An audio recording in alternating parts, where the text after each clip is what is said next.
звонки. Я быстро напомню, что было в предыдущей серии. Я показала, как правильно одеваться при походе на итальянский рынок. Как сказала моя мама, что выпендрежничество появилось раньше, чем я. Пришла в школу к своему ребенку Местные вообще пьют с очень раннего возраста. и выделила все плюсы жизни в Италии. Прожив почти 10 лет в Италии, я с уверенностью утверждаю, что лучше всех тут живется собакам.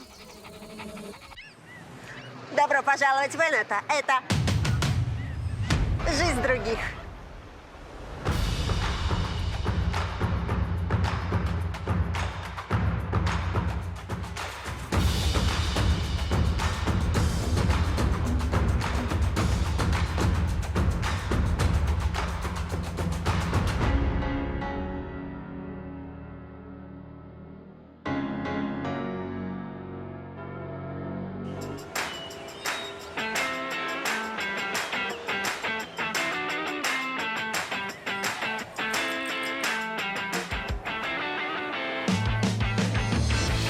Венето – это регион на севере Италии, если кто забыл. И регион, в котором я живу уже лет 10. Вдруг я это кто-то забыл. Так что буду вам сегодня показывать практически окрестности моего дома. А еще удивлять и удивляться. Я здесь не родилась. Но если бы родилась, то я вполне могла бы быть как Моника. То есть работала бы в салоне красоты. Делала бы красивыми других людей, ну и про себя, конечно, не забывала бы. Еще я могла бы быть студенткой, как Аврора. Тогда я даже не знаю, что бы я делала больше, училась или работала. Или могла родиться в семье Тициана Мильяранти. Тогда бы я была окружена сплошной красотой, ведь он владелец фабрики ковров. Но при чем тут ковры к Италии? Я расскажу об этом чуть попозже. А пока давайте отправимся в самую веселую, не побоюсь этого слова, умопомрачительную часть Венето, на озеро Гарда. И мы не плавать туда идем, нет, а буквально парить в воздухе.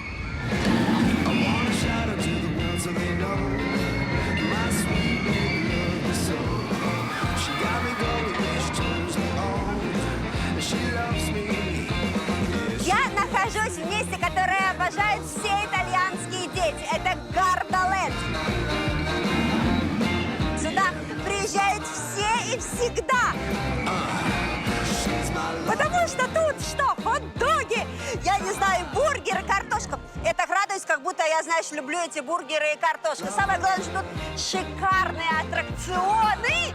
Но я так радуюсь, как будто я люблю аттракционы. Нет, я буду сейчас выяснять, сколько тут люди работают, чем они занимаются, как они проверяют. Моя мама отвезла меня туда с друзьями на мое 14-летие. Она знала, что это лучший подарок. О, это был один из лучших дней в моей жизни. Меня тогда родители не отпустили. Заставили учить математику. Гардаленд – это один из самых крупных развлекательных парков Европы, который за год посещает более 3 миллионов человек. Главное, не летом, а то в очередях можно по 2 часа стоять.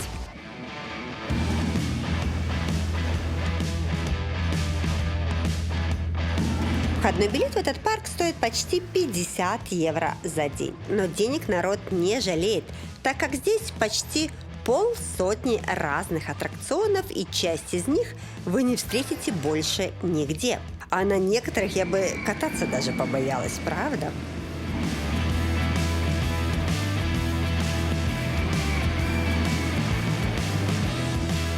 Бояться здесь нечего. Все аттракционы у нас проходят тщательную техническую проверку. Каждый день.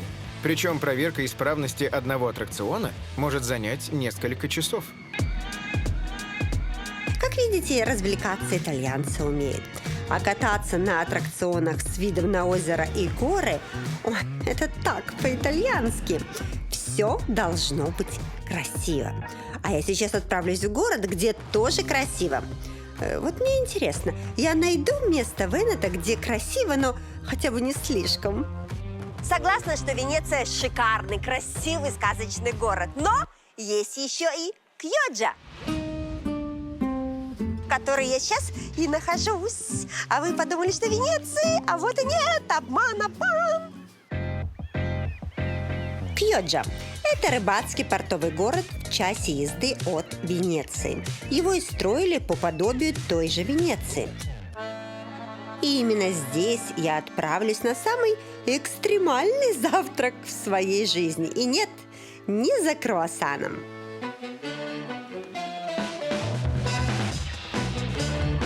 Для острых ощущений не нужны никакие аттракционы, не нужны никакие парки развлечений. Нужно быть просто рыбаком и убегать от дождя.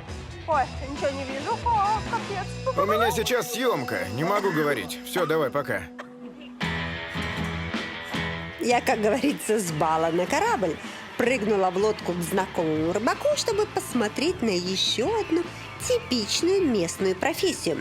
Как выращивают и собирают знаменитые венецианские морепродукты.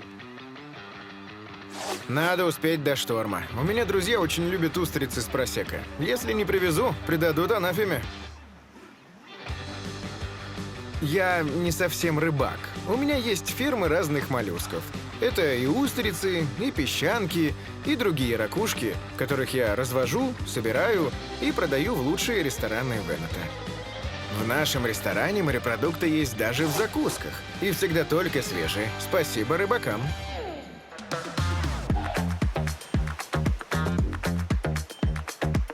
Сейчас Жан-Лука достает все эти устрицы и едет к ветеринару, который будет проверять на качество, хорошие устрицы или нет. А сколько ты таких коробок собираешь? Где-то 1500 ящиков в год. И это у тебя уже все купят, да? А что ты выкинул-то? Они плохие. Ракушка открылась. Это значит, что она уже мертвая. А уже открытые, когда уже все выбрасывают? Давай я тебе помогу. Смотри, вот это. Questa morte. Questa. Это была живая. Что бы ты без меня делал? Вообще не понимаю, понимаешь? Вот это. Ну и наконец-то пришло время долгожданного завтрака. Ты прям их открываешь. О, это хорошее. Ты видишь? Бах! Как я начинаю вот это. Бонисимо. Морте. А ты каждый день их ешь? Ну да, я здесь с самого утра, так что это мой стандартный завтрак. А слушай, а неплохой завтрак. 2-3 устрицы на завтрак. Свежие, только что из моря. Я все же люблю на завтрак круассан. И кофе. Куда ж без кофе? Ну, если бы предложили от устрицы, я бы тоже не отказался. В день Джанлука собирает 1500 моллюсков. И, например, устриц продает в коробках по 24 штуки. Одна коробка стоит 65 евро. Хороший бизнес, я вам скажу. А там, где бизнес, там и налоги. И в Италии они не маленькие. Венето очень любят налоги. Ну, не платить, а придумывать. Вот тут, например, есть такой налог на тень. Вам не послышалось? Серьезно, есть налог на тень, да. Вот так люди живут. Мы в своих кругах называем его налогом на тень. На самом деле это налог для любой лавки, магазина и так далее, которые над тротуаром натянули тент. Так как тротуар им не принадлежит, то они зашли на общественную территорию. И либо убирай навес, либо плати налог. А на моем навесе еще и название нашего салона. На надпись есть отдельный налог. Ну, хоть рыбакам этот налог не светит. У них тень не от навеса, а от тучи. А это бесплатно, по крайней мере, пока. В Испании ж хотели ввести налог на солнце. Давайте не будем о налогах. На нашем рынке и без них дел хватает. Сейчас сами все увидите.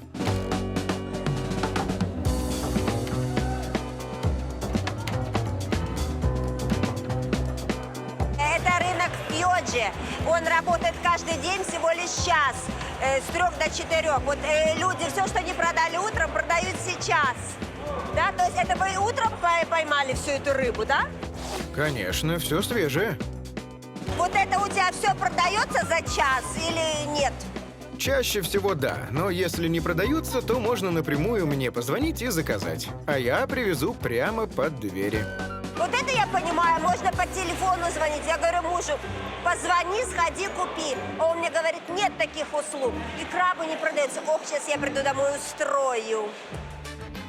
Продукты, которых у нас в избытке, продаются дешевле. Например, крабов можно купить по 3 евро за килограмм. А вот за нашу местную каракатицу можно отдать и 250 евро за кило. Для тех же продуктов, которые вообще в дефиците, прямо здесь проводится аукцион. Рестораны бегают на перегонки на рынок, чтобы за час успеть купить все нужные морепродукты для ужина. Вы же понимаете, любителей пасты с креветками и мидиями среди итальянцев каждый первый. Прямо голодные игры какие-то, а не доход на рынок. Крабы, креветки, это все понятно, но тут продаются акулы. Это не детеныши, это нормальные взрослые акулы. 4 евро килограмм, одна акула килограмм 2. То есть за 4 евро можно купить вот такую акулу. Я ела мясо акулье, но не помню. Ну, очевидно, пользуются спросом. А вот креветочки мне нравятся. Вы, наверное, уже устали от разной еды и моих похождений по рынкам. Наверняка думаете, ну когда там уже Жанна покажет нам роддом? А я бы и с радостью, да только я вам его уже показывала 4 года назад в передаче про Венецию. И поверьте мне, с тех пор там ничего не изменилось. Больница прекрасна, как античный дворец, а роды при этом совершенно бесплатные. Если у вас есть венецианская прописка, то для вас все бесплатно. А вот государство платит больнице за каждую роженицу 2500 евро. Укомплектованные роддома во всем Венето так же, как и в Венеции. Хочешь в ванной рожай, хочешь в кровати, хочешь сидя, хочешь стоя. И меня вдруг посетила маленькая ностальгия. Ведь именно в этом роддоме родилась та самая крылатая фраза. Даже хочется рожать. Ой, аж слеза подкатила. Все, пора выбираться из воспоминаний в горы. Да, в Венето есть не только море и озера. И в горах итальянцы занимаются тем же, чем и у моря. Пьют или выпивают. Как вам больше нравится? Просекко прекрасно пьется в полуденный зной. И вечерний зной тоже хорошо заходит. Из чикетти. Главное, чтобы было с кем. У меня на этот случай есть Том, мой самый близкий член семьи.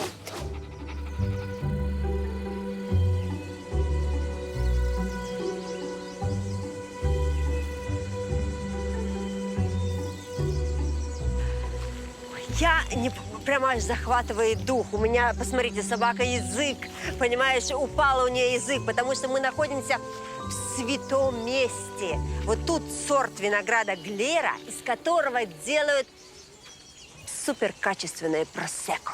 Вот это именно все растет только здесь. То если возьмете этот сорт и посадите у себя в огороде, у вас не будет этого просекко. Нет, не думайте. Поэтому вот мы приехали сюда, любуемся на это. Дух захватывает. Моя собачка любит бегать между виноградниками, а мои подруги любят пить. Поэтому вот я и хожу со своей собакой. Доставляю всем удовольствие. Привожу подругам просекко, а собака гуляет мимо виноградников.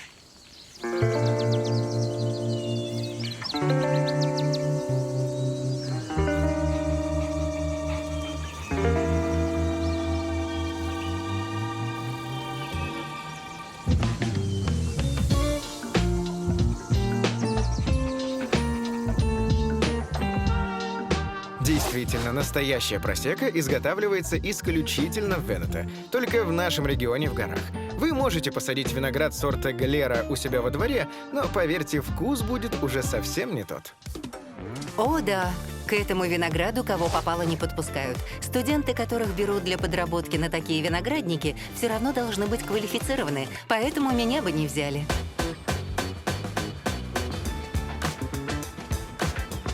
Вы знаете, чего боятся все хозяева виноградников? Града. Потому что он может уничтожить весь вообще урожай. Но мы знаем, что некоторые спасают свой урожай, накрывая сетками, а некоторые строят вот такую штуку Я не знаю, как она правильно называется, но такая антиградная пушка. То есть если вдруг град, она... И град разводится руками, как поется в одной знаменитой песне. Ну, когда-то было такое.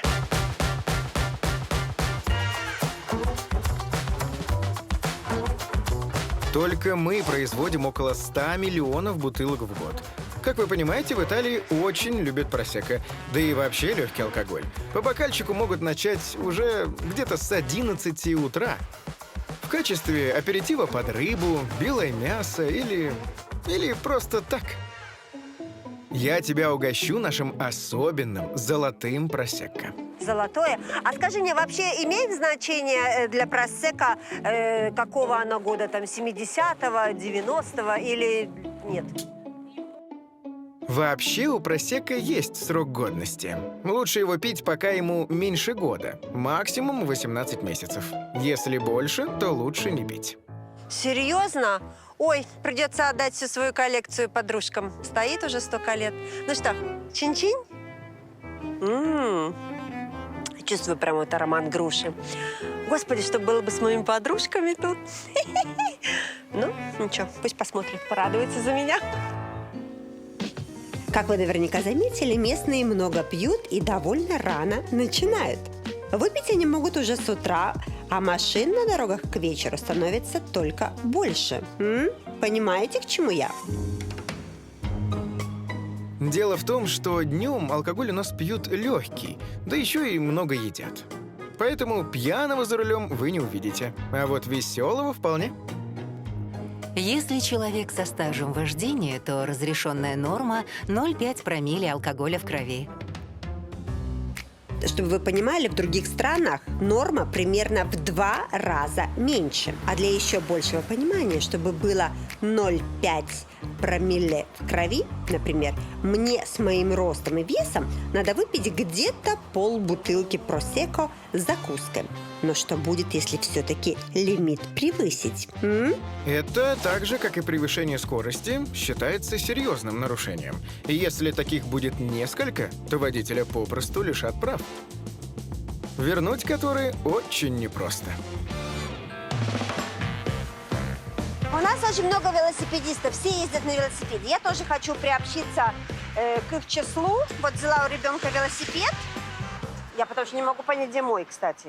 Где мой велосипед? У меня есть велосипед, клянусь вам. Вот, ну, как-то все время не могу угадать с одеждой. Ай.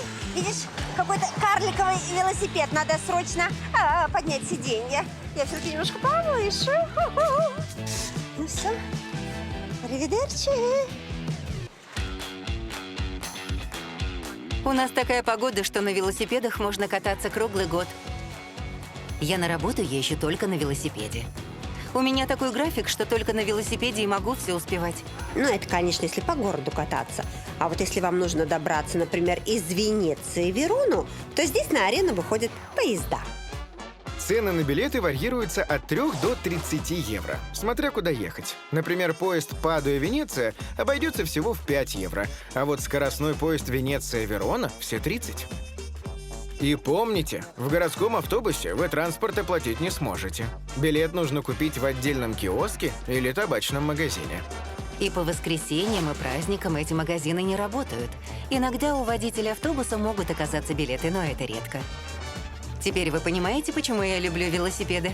Вот после таких поездок на общественном транспорте я и обзавелся машиной. Вот если автомобили итальянцы любят новые, то интерьеры, скажем так, постарше. Я и сама такая. Для меня антиквариат как красная тряпка. Вижу, хватаю и убегаю. Отправлюсь в город, в котором я обнесла уже не один магазин. Добро пожаловать в один из самых известных городов Венето – Падуя. Вы знаете, местные жители предпочтут всегда старую мебель новой. Все раритет? Конечно. То есть вместо того, чтобы пойти купить новый диван, они лучше отреставрируют старый. Я, наверное, свой старый переделаю. Согласна. Независимо от того, что потратят на это огромную сумму денег. Вот так вот любят они историю. Это столик времен Умберто Первого. Вижу. Он сказал, столик Умберто Первого? Ага. А это ручная работа. Моя. Антиквариат — это излюбленная тема итальянцев. При желании здесь, в каждом втором доме, можно найти трюмо, которое видела Людовика XIV, а в каждом 10-м — трильяж, в который Людовик XIV смотрел. А чтобы вы не сомневались, вот вам мой диалог в семье, в которой я была в гостях. Обратите внимание на интерьер. Здесь у меня стиль фьюжн. Есть и современные элементы, и очень много всего старинного. И старые английские предметы декора, и китайская ваза, и вот этот антикварный диван. Я, если такое вижу, и оно мне нравится, сразу покупаю за любую цену. Не могу устоять. А потом еще и реставрирую. Тициана, у меня есть очень классные 2 дивана, которые очень нравятся моему мужу. Они полностью антиквариат, но они мне очень не подходят по дизайну, могу отдать тебе. Заберу, но если не понравится, то в гараже поставлю. Сейчас, то есть все, я уже, видите, все, сплавила свои 2 дивана. Естественно, самое сложное – это за такими вещами следить и их восстанавливать. И здесь, в Венето, есть целые мастерские, которые этим занимаются. Лично мы специализируемся на мебели 17-18 веков. Клиенты наши — это чаще всего обычные люди, которые здесь живут.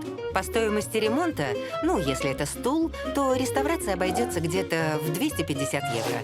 А если что-то большое, например, шкаф, то может быть до 4000. А выучиться на такого специалиста при желании совсем не сложно. Ведь даже в университетах есть такие специальности. Если есть желание, то поступить в университет в Венето будет совсем несложно. Места есть, обучение у нас недорогое. В среднем 1500 евро в год. Но даже если их нет, можно взять кредит на обучение или заработать стипендию, если хорошо учишься. Учиться у нас довольно сложно. Чтобы сдать один экзамен, надо прочитать несколько немаленьких книг. Кроме того, каждый студент в нашем университете обязательно должен практиковаться, или полноценно работать. Университет, работа, дом. Университет, работа, дом. Вот такие будни итальянских студентов. Университетов в регионе Венето несколько, а специальностей, соответственно, еще больше. Здесь можно выучиться не только на мастера реставрации мебели, но и инженера или айтишника. И куда в Италии без искусства? Пришло время города, увековеченного Шекспиром – Верона. 2 равноуважаемых семьи В Вероне, где встречают нас события. ведут междоусобные бои и не хотят унять кровопролитие. От Шекспира в Вероне есть только двор Джульетты. И сегодня город все знают не по междоусобным боям. Лично для меня Верона ассоциируется вот с этим прекрасным сооружением. Пришло время показать вам его изнутри.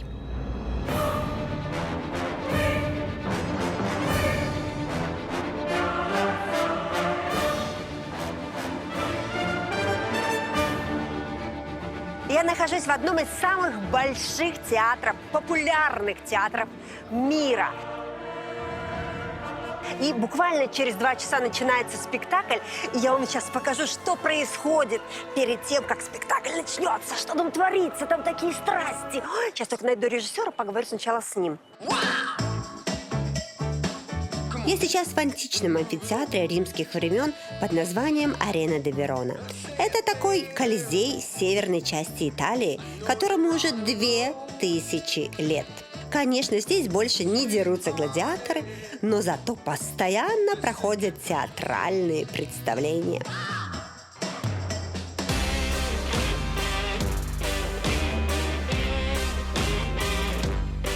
За театральный сезон с июня по сентябрь мы даем около 50 представлений. Практически каждая собирает аншлаг, а это 10 тысяч зрителей. Поэтому, если вы хотите к нам на спектакль, то лучше покупайте места заранее. Билеты стоят от 20 до 300 евро.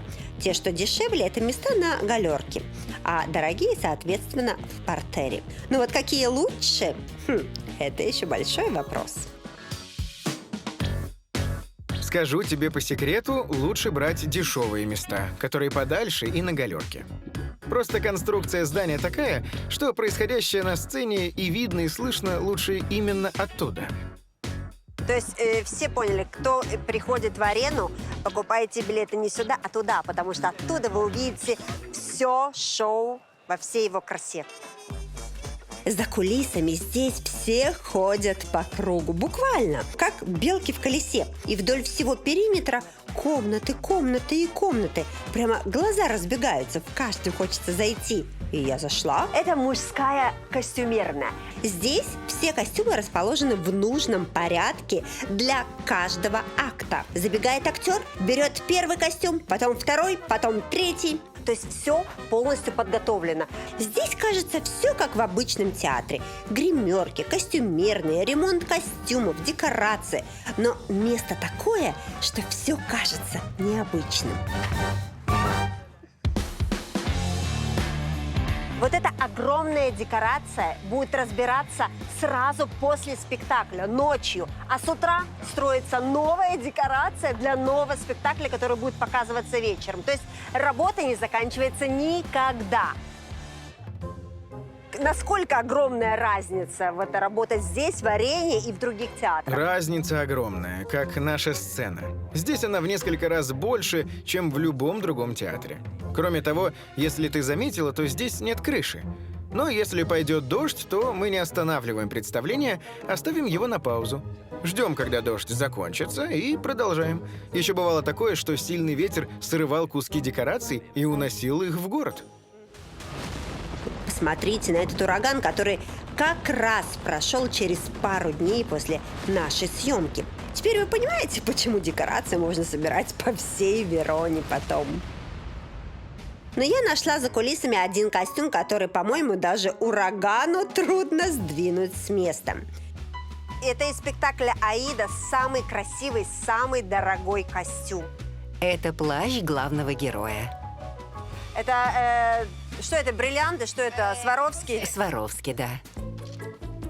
Ох, какой, мама дорогая, ну, слушай, ну это очень тяжело, очень. Так, сама я тут не справлюсь. Давайте поможем, господи, боже мой.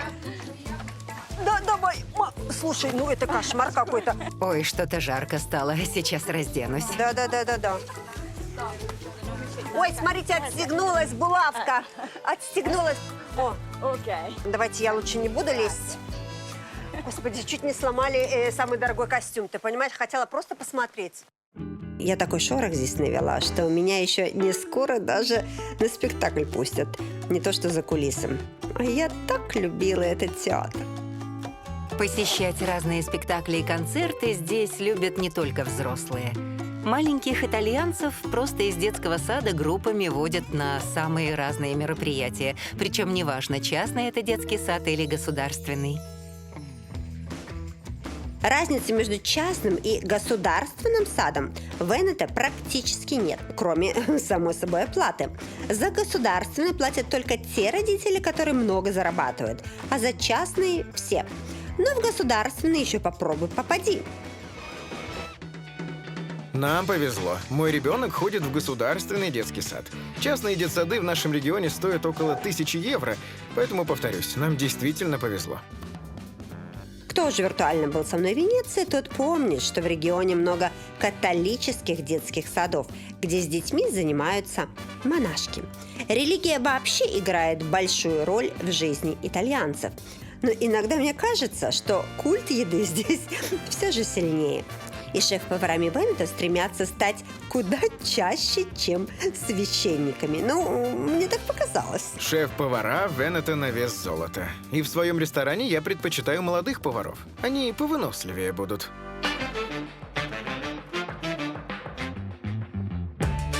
Вы представляете, что такое профессия шеф-повара в Италии? Ну, понимаете, это же самая вкусная кухня. Вы можете себе представить, как попасть на эту работу и стать известным шеф-поваром в Италии? Что? Ой, я даже себе сложно представить. Это практически как в Голливуде. Сегодня я хочу познакомить вас с Эммануэлем. Он шеф-повар известного на весь регион ресторана традиционной кухни. И при этом ему всего 25 лет. Я закончил кулинарную школу в 17 лет и сразу пошел в ресторан. Начинал как обычный помощник. Принеси, подай, почисти картошку, ну и так далее. Так что, можно сказать, я знаю всю кухню изнутри. Ну, скажи мне, ты же вот учился в школе, там у тебя наверняка твои одноклассники, так сказать, по школе были. Они завидуют, что ты на такой работе? Или у них тоже у всех шикарная работа? Нет, там у всех по-разному, но никакой конкуренции там не было. А вот когда пришел работать в ресторан, и меня начали повышать, началась настоящая Санта-Барбара.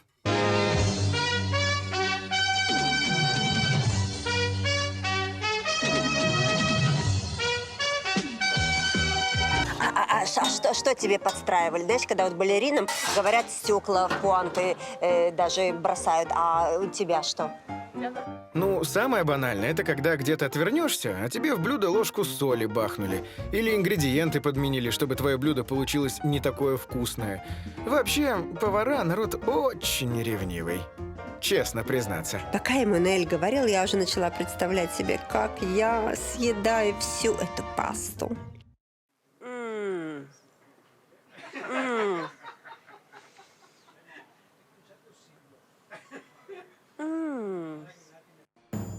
Но вернусь в реальность и задам главный вопрос нашей программы. Почему в Италии паста – это вообще, я не знаю, шедевр, а в других местах такой себе? Все банально. За границей паста стала популярной буквально несколько десятилетий назад. И они только учатся готовить пасту. А мы здесь готовим ее каждый день уже сотни лет, и с каждым новым приготовлением совершенствуем это наше любимое блюдо. А совершенству все нет и нет предела. Вот, например, знаменитое итальянское прошутто пробовали. Его тоже любят совершенствовать. Ну, я и отправилась в самый эпицентр прошутто и салями, прямо на производство. И меня таки смогли там удивить. Итак, удивление номер 1.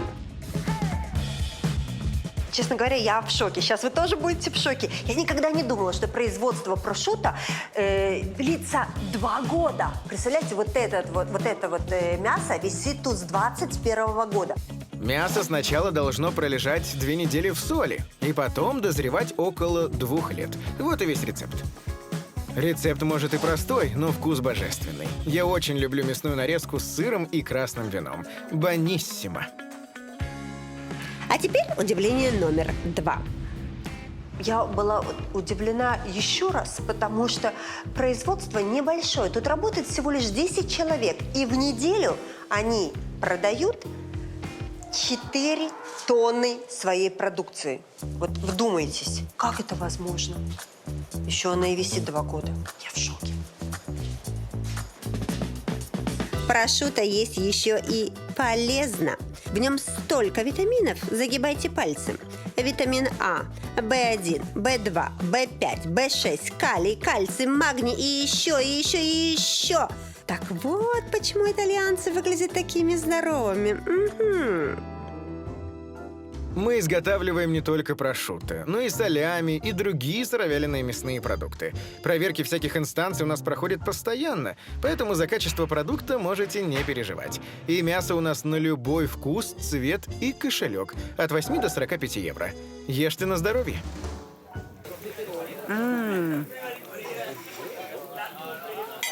Оно такое нежное и прям тает во рту. И кошка, посмотри, опять здесь, а? Где я еда, там и коты. Ну что, друзья, пора вернуться в Верону. Я сейчас вам покажу самое неочевидное место для Венето. Но неочевидное только на первый взгляд.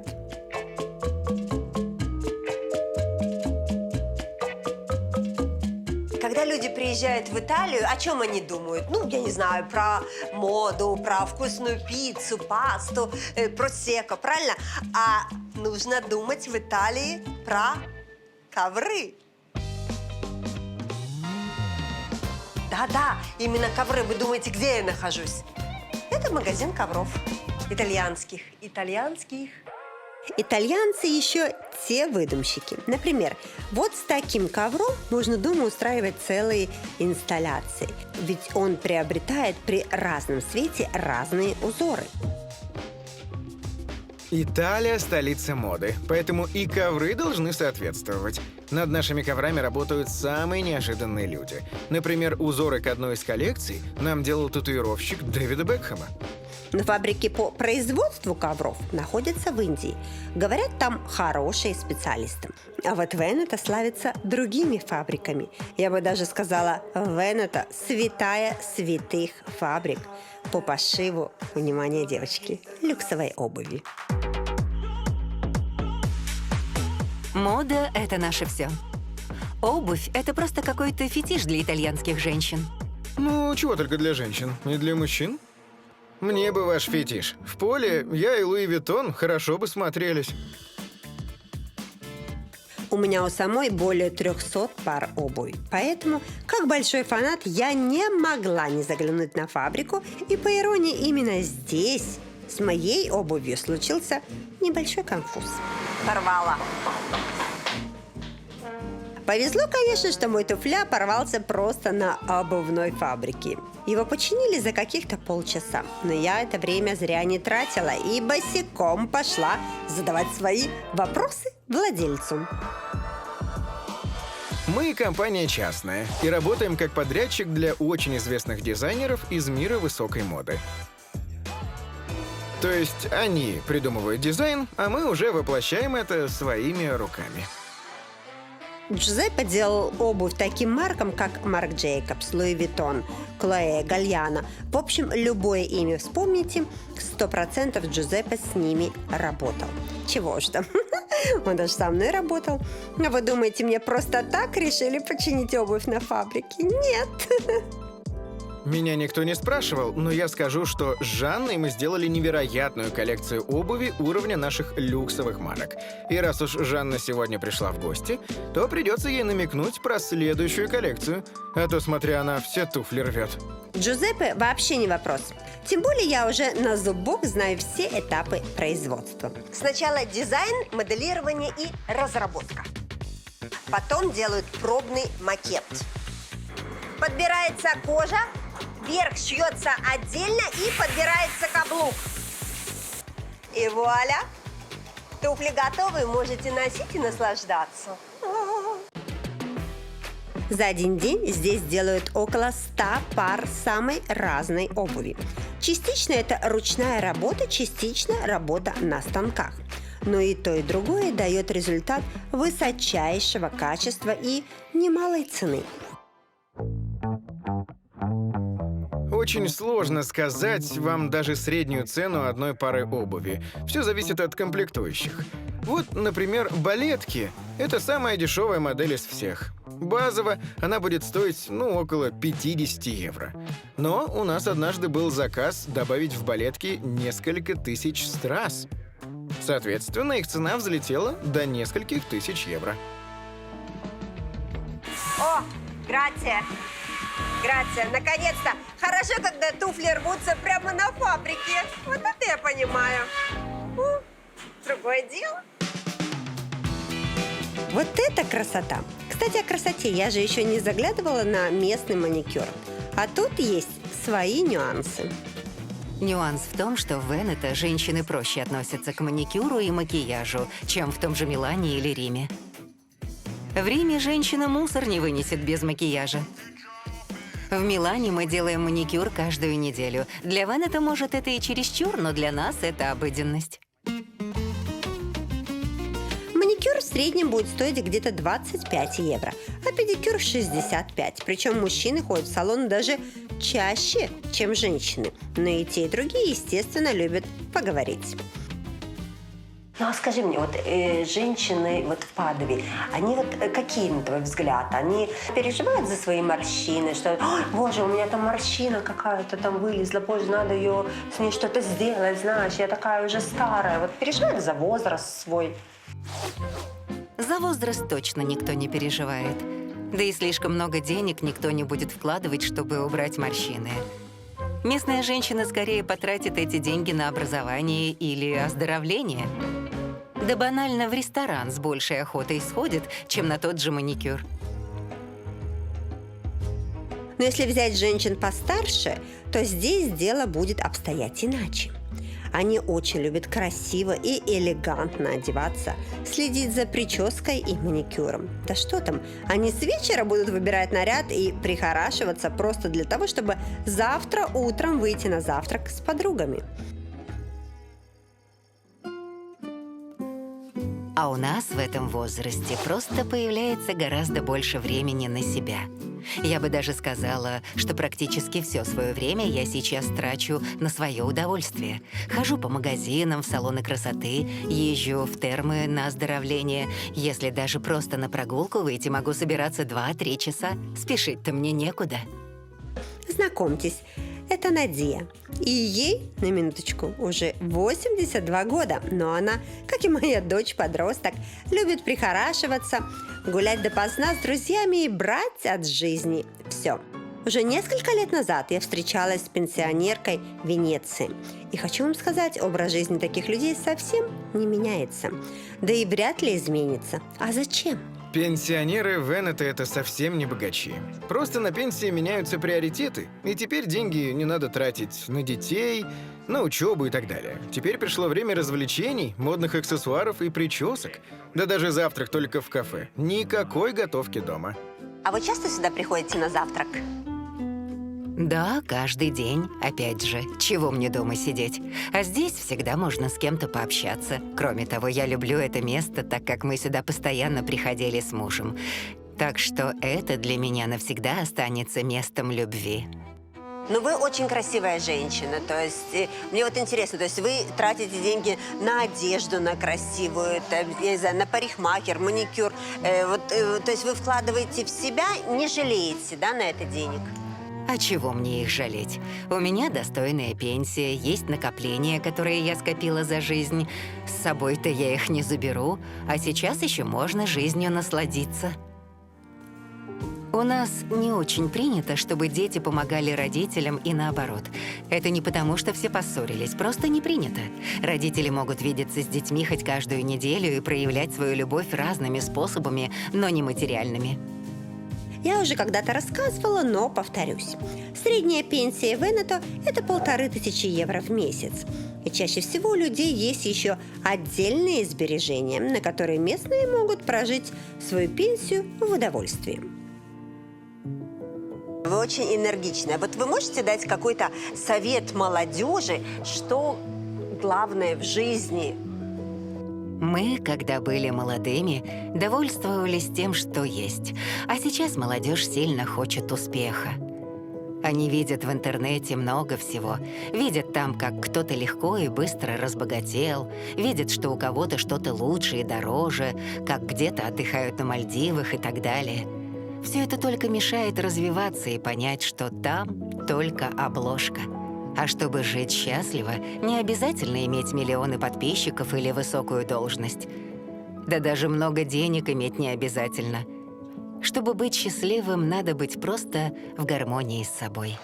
Все слышали? Все. Обычно на этом моменте я говорю свои впечатления о людях, которые здесь живут. О том, какие они и как они видят мир. Но сейчас мне даже нечего добавить. Надия сказала все за меня. Сказала и собственным примером показала, что такое настоящее итальянское счастье.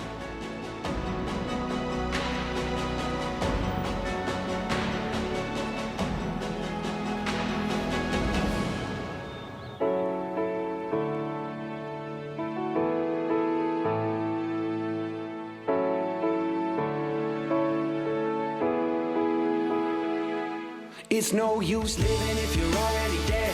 It's not worth saying if it's already said. Even if it all goes over your head, believe it if you want to. So keep your eyes on the road and your head in the stars. Follow it down the rabbit hole just a little while longer. You can change anything if you want to. Sing it like ooh, if you want to. sing it like ooh, if you want to.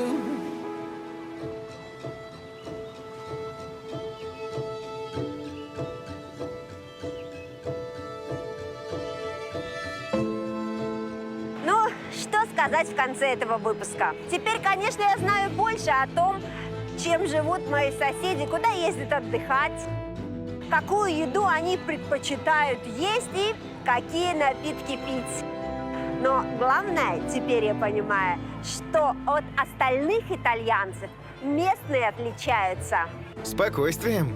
Люди у нас более закрытые, но не менее добрые. Мне кажется, что мы постоянно работаем. Мы никуда не спешим. Я бы, может, и хотел сказать, что у нас солнце ярче да небо голубее, но нет. По моему мнению, все мы одинаковые. Все мы люди. Так сложилось, что во многом жизнь Венето – это и моя жизнь. И знаете, это чертовски прекрасно. Ведь несмотря на то, что до вечера еще очень долго, я, пожалуй, прямо сейчас выпью бокал просекко, а потом возьму собак и поеду на пляж, как самый настоящий житель Венето. Чао!